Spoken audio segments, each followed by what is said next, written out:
Hey everyone, welcome back to my channel. Okay, today's video, I'm actually excited and a little bit nervous to film just because I'm offering health advice, which is kind of scary because I'm not a doctor, nurse, or anything like that, but I want to talk to you today about a natural treatment for low stomach acid. And I just want to tell you my story, why I'm pretty darn sure I have low stomach acid, my symptoms, and what I did to kind of correct the problem. So if you are interested in hearing all about this, just keep watching. All right, so before I dive in and start talking about all the symptoms I was having and the research and what I did to fix my problem, I just want to say a couple things. First thing, like I said in my intro, I'm not a doctor or a nutritionist or a health coach or anything like that. I'm just a person sharing my story, my symptoms, and my solution with you.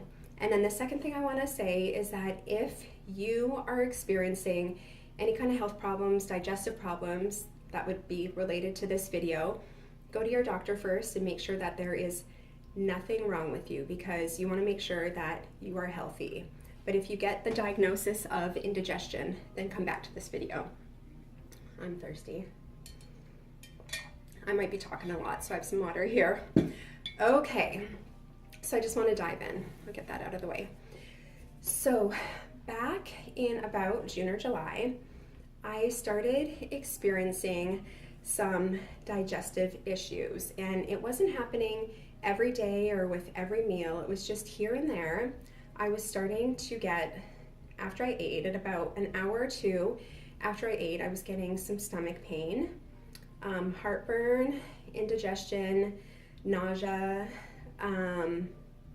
belching, not burping, but like major belching, and just like a pain and just a feeling of unwellness after I ate.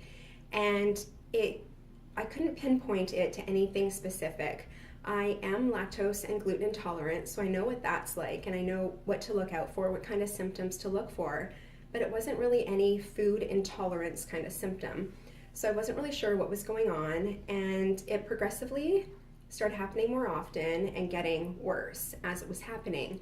And in August, I went on a little family vacation with my husband and my kids, and I remember a lot of the time being in the hotel room in pain, like just chugging mint and ginger tea, trying to calm down my upset stomach, and crying because I didn't know what was wrong, because I was in pain.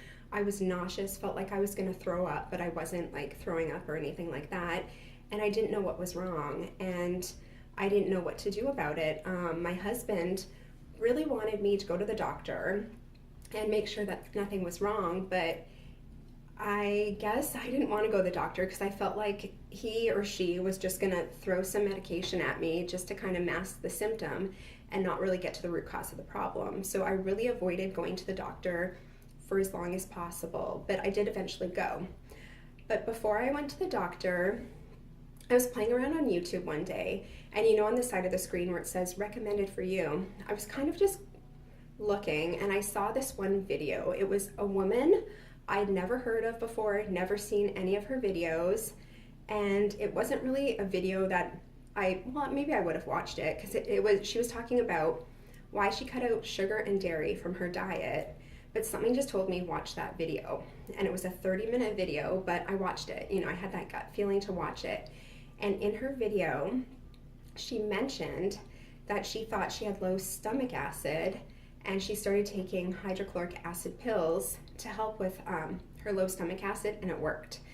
And then I started researching low stomach acid, and it turns out that I had pretty much every single symptom of low stomach acid.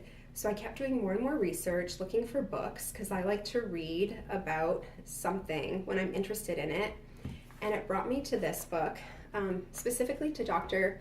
Jonathan V. Wright, and this book, Why Stomach Acid is Good for You. It had a lot of good reviews. I ordered it right away. Now, I'm not sure if I had started reading this book yet or not when I went to the doctor, but I had one or two really bad days, or it was, I think, after dinner a couple times, where I was just in so much pain, feeling so sick, like crying in front of my kids because I didn't know what was wrong. I felt just disgusting. So I finally made a doctor's appointment, and I went and I told my doctor all about all my symptoms. And he felt around on my stomach. I think he was probably making sure I didn't have an ulcer or anything like that. And he pretty much told me I had indigestion. He prescribed, I don't know what he prescribed, either an acid blocker or a proton pump inhibitor. He told me to take it for 2 weeks straight, and if it didn't help, then he wanted me to go get blood work done. And knowing what I know, and I even asked him, I'm like, could it be low stomach acid? And he kind of blew me off. He's like, oh, you'd be malnourished. You don't have low stomach acid. And how would he know if I was malnourished if he didn't do blood work? But anyway, I didn't pick up the prescription, and I went and I had my blood work done right away. He checked for H. pylori, which is a nasty bacterial infection that you can get, and he wanted to check my electrolytes. So I got the blood work done right away. It was indeterminate. It didn't say, no, I don't have H. pylori, or yes, I do, but that was good enough for him. So I read this book, and I decided that I was gonna figure this out on my own and teach myself everything that I needed to know. So I read this book quite a bit. I've read it a few times, and I still don't understand it 100% perfectly, but this book makes so much sense. So pretty much heartburn, indigestion, GERD, and symptoms like that are all symptoms of not having enough stomach acid versus having too much stomach acid, which we are led to believe. So usually when you have heartburn or indigestion, your doctor will just get you to take an acid blocker or a proton pump inhibitor. And what those do is they virtually eliminate the stomach acid in your stomach, which makes you feel better, but it doesn't really address the root cause of the problem, and it actually makes things worse. Well, I have water there. So the reason why it makes it worse, okay, if you don't have enough acid in your stomach, or if you're taking those medications and you have pretty much no acid in your stomach, how is your stomach gonna digest and assimilate and process all the food that you're eating? Think about it, right? Like, if you don't have the stomach acid, you're just gonna kind of flush things out without absorbing any of the nutrients from the food. So you're gonna become severely vitamin deficient, nutrient deficient, and also not enough adequate stomach acid causes a whole cascade of effects throughout your body, not just with your stomach. Like, having enough stomach acid affects how your pancreas, your liver, your gallbladder, your intestines, how everything works, whether or not you're gonna secrete enough digestive enzymes. So it really, really matters, and you really have to get to the root cause of the problem, which is not enough stomach acid, and treating that with natural solutions, which is what I did. So I'm not gonna go into too much detail about the dangers of low stomach acid or the dangers of taking those medications, because I recommend getting this book. I'm going to link it below. I got mine on Amazon. Read it and educate yourself. But I do want to share with you how I treated mine and what I use when I do get heartburn and indigestion here and there. Okay, so based on my research from this book and just researching like crazy online, I was afraid, okay, they sell hydrochloric acid supplements that you can take to help with low stomach acid, but for some reason I was really afraid to take those. And I had heard that good old apple cider vinegar will do it's just as good as taking hydrochloric acid, and I was more comfortable trying apple cider vinegar. So that's what I did. So what I started doing was taking a tablespoon of apple cider vinegar and about 8 ounces of water, drinking that before I eat all of my meals. And then after my meals, I take digestive enzymes. These are the two. This is doTERRA's TerraZyme, and this is Enzymedica digestive enzyme, and I'll link them below. But pretty much, I started doing that, and my symptoms started going away. It was amazing. Like, I was blown away at how quickly this works. Now, I've heard though that for some people, if you have a really sensitive stomach, if you've been taking any antibiotics or aspirin or Tylenol or anything like that for a while, your stomach's going to be really sensitive. So you might even just start out with half a tablespoon of apple cider vinegar before you eat, but increase it up to a tablespoon, and it's really going to make a difference. And now what I'm doing is I take a tablespoon of apple cider vinegar and a tablespoon of lemon juice in 8 ounces of water, and I drink that before I eat every day. I've been doing it since probably September, October, something like that. And I swear it has done so much for me. I almost never get heartburn, but when I do, this is what I do. Okay, I have a few things here that I use. So let's say I have a few foods, I'm gonna list those after, that kind of trigger heartburn and indigestion for me. So if I get it, I'll sometimes try, I have just plain old organic fennel seeds. I'll put about, I don't know, a teaspoon or so, chew them up really good and swallow them, and that helps a lot. I also have, this is doTERRA's Zen Softgels, and I actually really like these a lot. So they're just little soft gels, and they have anise, peppermint, ginger, caraway, coriander, tarragon, and fennel in them, just like fennel.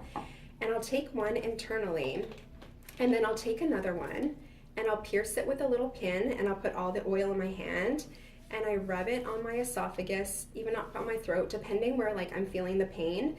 And then I'll put like a warm compress on top, and this really, really, really makes a world of difference. Like if this doesn't work, and then I try this, usually that's enough to take care of it.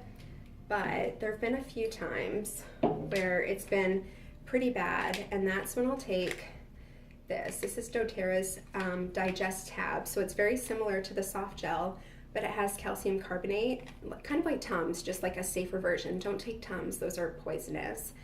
So it has the same ingredients, but this really does a good job. I will say I cannot stand how it tastes. I've had this bottle probably since September, and it's still pretty full because they're gross, but they really work well. So that's what I do when I'm not feeling well.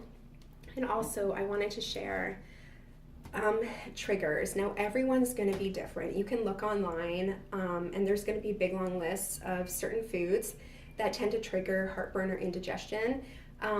So like coffee is a common one. Citrus kind of fruits like oranges, lemons, limes, tomatoes, sometimes spicy food, alcohol, like all those things are common triggers. For me, thank goodness, coffee is not a trigger of mine. I can do perfectly fine drinking some coffee. Citrus doesn't bother me too much, but foods that bother me, it's kind of random, but for some reason, like creamy soups, like if I make like a sweet potato or a squash soup, that's gonna bother me like crazy. I don't know why. So I really have to pay attention to only have a tiny little bit if I'm gonna have some of those. And wine, unfortunately, wine really bothers me. And I've noticed the past few times I've just had a glass of wine, I've almost needed to take the nasty tabs to help me feel better. So no more wine for me, which makes me really sad. And sometimes spicy food, it's hit or miss with spicy food, but that can cause heartburn for me too. Also, I found that eating smaller meals but more often makes a huge difference. So you're not jamming your stomach full of food, which is going to make I forgot to talk to you guys. I have a little diagram of a stomach.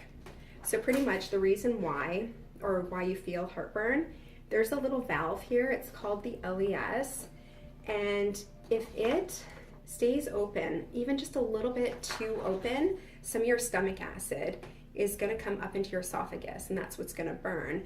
And part of what keeps your valve shut is having enough stomach acid in your stomach, because that will signal the valve to stay shut, because your esophagus doesn't want any stomach acid in it. So having enough signals it to stay shut, but when you don't have enough, it's going to stay open a little bit, and that's where you're going to feel some heartburn. So eating too much is going to kind of relax that valve, and also fatty foods really can cause heartburn. It weakens the valve and makes it want to relax and stay open. So smaller meals meals that aren't too high in fat, you know, like fried food. Just don't do that. That's going to cause some serious problems. And eating smaller portions and finding out what your triggers are and avoiding them as much as possible. Okay, so I hope this video was somewhat helpful for you. Like I said, if you're experiencing any sort of digestive problems, please go to your doctor. Make sure that you don't have an ulcer or anything more dangerous going on. But if you are experiencing heartburn or indigestion on a regular basis, it's definitely worth getting to the root cause of the problem, because if you suffer from heartburn from a long period of time, it can end up causing damage to your esophagus. At first, it's just going to be inflammation. From there, it's just going to get a little worse, but it can become cancerous. So it really is important to take care of the problem. And I highly recommend trying apple cider vinegar. I don't have any tips on what to do with hydrochloric acid because I was just too afraid to try that. But I know that for me, and actually for my mom, because it turned out she had low stomach acid too, apple cider vinegar kind of cured both of us. So definitely check it out, give it a try. If you don't like how apple cider vinegar tastes, you can always put a few drops of liquid stevia in your drink that you drink before you eat. And also, like, I'm going out to eat tonight, I make my little concoction, my drink, I put it in a little mason jar and I bring it with me when I'm going out to eat, because this is something that you have to do every single time that you eat to help increase the amount of stomach acid that you have. But anyway, I hope you found this video helpful. If you try it out and it works for you, please let me know. Or if you have any other natural ways to help, you know, cure low stomach acid, let me know in the comments, because I'm definitely interested in learning about that. But anyway, I hope that you guys all have a wonderful day, and I will see you in my next video. Bye.